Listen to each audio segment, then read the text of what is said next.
Welcome to Agape Marriage Counseling Services. My name is James Maido, and today I want to talk about teenagers.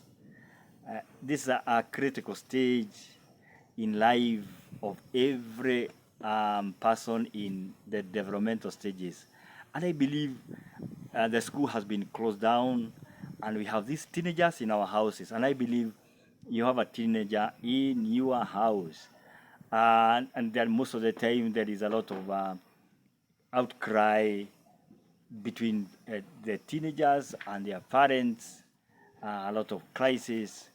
But I want just to give you some small tips that can help you to manage your teen in your house, because I believe teenagers, they are very good if you manage them well, but sometimes they become difficult because they have a world on their own that most of the parents we don't be able to penetrate to their inner circles. They have their own ways, and they have our age gap. And remember, these are some a cohort that are living on their own. And for us, we have our own cohort that we have, coming from a different angle. Remember how they were brought up. This is not the way we were brought up. How the parents manage conflicts between us and them, and us and them, it's totally different. You cannot apply what was applied when you did wrong to your parent when you are a teenager, and to this time when they are teenagers in our houses. Remember during our times, if you mess, uh, the only conflict method, conflict mechanism parents use was a combative. They combat you, they fight, and they can kick you with anything around. That was their own way, and sometimes you may go without supper, and maybe you've been sent even to go for a shop at night. They can do anything, and they can even give you more job or more work, in the house, so that you can go ahead and become irritative. So that's what their own way of how they were managing the conflicts between us and them. But for today, if you try such kind of a method, it might not work. But there are some small tips I can be able to share with you as a psychologist on how you can be able to manage the teens in the house. Remember, teen is an age between 13 to 19 years. That's the age. They are not adult, they are not children, they are in between. And that age, if you be able to manage it well, you can live with them well, and they develop a character of what you are looking for. And when they become adult, then you will enjoy. But there are some few things that teens, they see us, they mirror us, and they see us who we are. Remember, children, they see parents as a know-it-all. They have everything. They are very powerful. But teens are not like children. Teens are a bit different. And remember, I want to address and that age, because they have what we call identity crisis. An identity crisis. This is an age that is want to perform. They have a crisis to identify what they want to be in life, and whom are they going to be identified with, who is going to be their role model.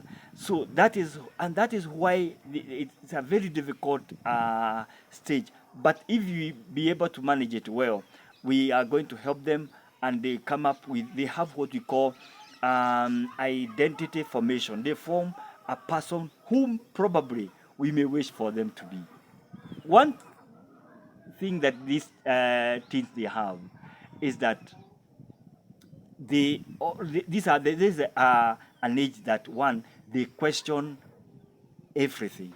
They question if anything that you tell them, they keep on to question, and they put it. They keep asking, if giving a feedback of why. Why did mom give me all this work? why did you take me to this school? Why did you come to to see me when it was during the time of meeting in school? They keep on asking, why did you give me this kind of a food? Why? That question of why, that is where uh, parents they are firing their salve to their children because they don't want to be asked questions. Remember, we were brought up in a family circle where questions to your parent was not. You cannot be able to dare to ask a question to your parent why, but for them, they are asking us why. The other thing, they are testing every rule. You may put a rule, we have some rules in our houses. Don't come at 7 here. We must be all of us in the house at 7. We must wake up in the morning.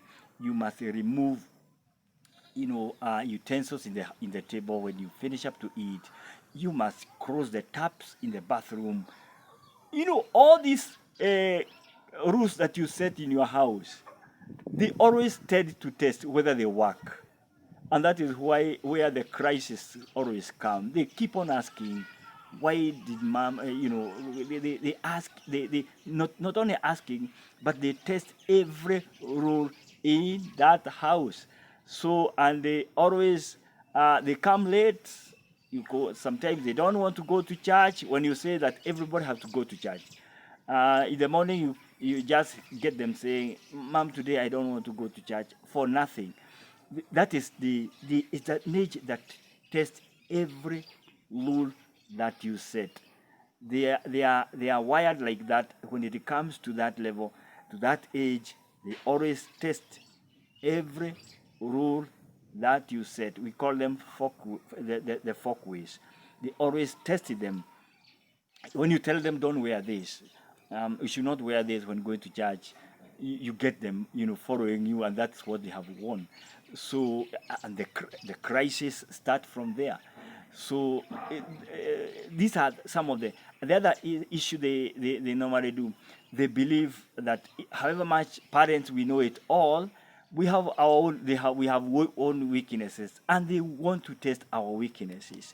Teens are um, they are born in that age testing the weakness. They don't want that stronghold. They don't want that what you know, what you are telling them right. They want to see that weakness. Mom, you are telling me this and you have done this. Si hata nyinyi mlikuwa hivi. Si hata mlituambia. They always want where you are weak.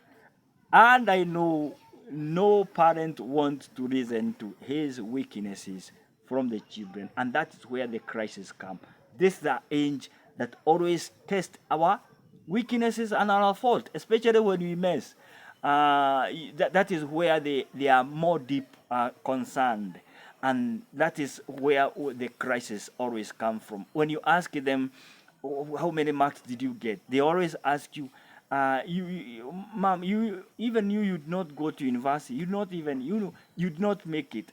Imagine that is how far they have gone to ask us, even to where we have gone to the levels of our education. And when we were growing young, you could not even dare to ask such kind of questions. These are the two things that always you always find them doing. One, they always test every rule that you set in the house. Number two, they always they always look at the fault, the weaknesses, and they question that weakness. The other one, they always question everything in anything you say. They always study to question. They are know it all. They want to get into they have their own world, and they want to show that they know more than you know.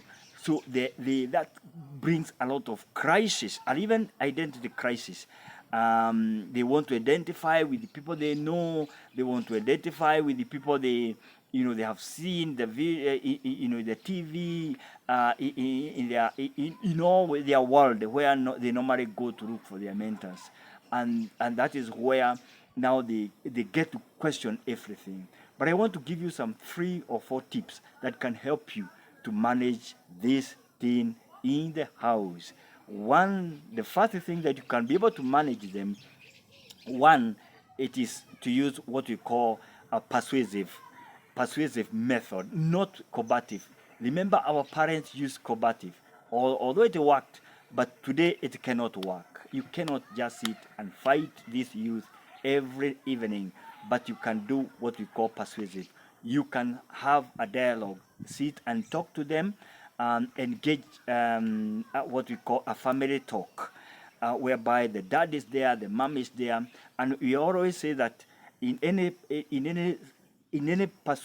persuasive kind of mechanism, we always be there as a family. You don't have to do it alone as a mom or as a dad. We use it as a round table in the family, and we share it among the family. And that one, you might win. You might win your team when it comes to persuasive with all the family circle, because we normally say family support is very important when it comes to the behavior of our children. When all of us are there and we persuade them, and we talk to them, not to combat but to persuade. Number 2, you can use what we call tokenism. Tokenism means it may not work to many, but sometimes it will work. We normally talk about what we call reinforcing children or teens by giving them tokens or giving them something small, and you tell them, when you do this, if you're not going to repeat the mistake you have done, I'm going to do this to you. You token them, you give them something, you can give them a birthday, and you tell, if you change this behavior, if you are not going to be responding in this language, if you are going to be talking positive, if you are going to be coming early, if you are going to be a good teen, if you are going to be going to church, you make them not to have a negative reinforcement, but you do a positive reinforcement by giving them a token, telling them, if you become this, I will do this to you. Youth or teens, they tend to listen to a promise which is positive. But if you tell them, if you repeat this again, I'll beat you, then they will repeat, and they judge you, and they question what kind of a beat that the dad is talking about. But if you tell them, if you do this good thing, if you don't repeat this mistake, if you are going to change, if you are going to leave this kind of behavior, if you are not going to be rude, if you're going to be good, I'll be doing this to you. I'll be tokening you. I'll be giving you a birthday bash. I'll be doing something small, not even big things that need money.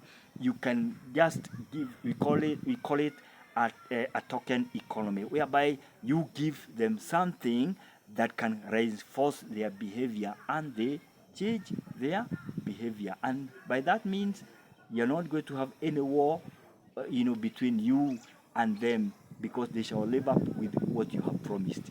Number 3, which is very, very important, when you see them having such kind of changing their behaviors of fighting, and having some clear behaviors, what you can do is that these children or these teens, they normally like what we call being together with them, and reasoning together and listening to them in the positive way.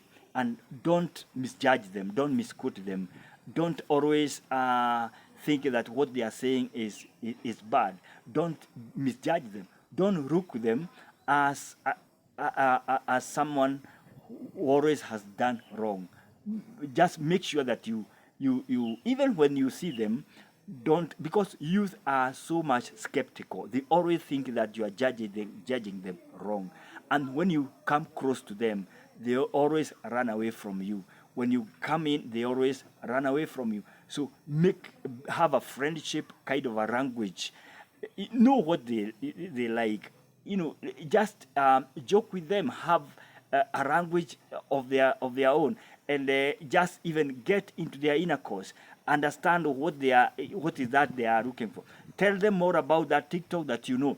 Tell them these musicians that you know, they are telling you, and you let them show them that all this you are telling me I have gone through, and we have gone through this, and we have you dug to their world, and you come out, walking with them. You get deep into their world and come out in that hole with them, and you show them that all what you are doing, we were there, and this is the positive thing, and this is the negative thing.